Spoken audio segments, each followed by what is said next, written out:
என் மனைவி சரி, என்னுடைய பிள்ளைகள் சரி, இதில் எல்லாம் என்னுடைய இன்வால்மெண்ட் இல்லை. உண்மையாக சொன்னால் நான் ஒரு சரியான குடும்பத்தில் நான் வாழலை.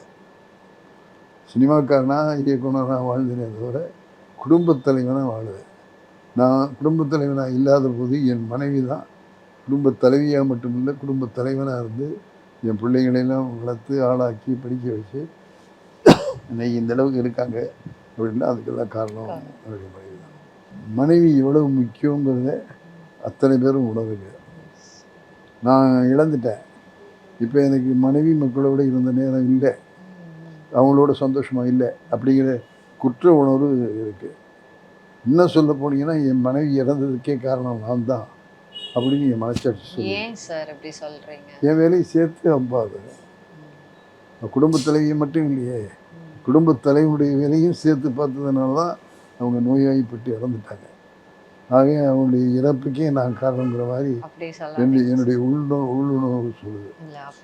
நான் ஏன் சொல்கிறேன்னா ஒரு அனுபவத்தை உங்களுக்கு சொல்கிறேன். அந்த வாழ்க்கை கிடைக்குமா மனைவிக்கோ மனைவியுடைய குழந்தைகளுக்கோ? என்னுடைய பலம் இல்லை, என்னுடைய உதவி இல்லை. நம்ம உதவி செய்யாதனால தான் அவ்வளவு பிரச்சனையும் வந்திருக்கு.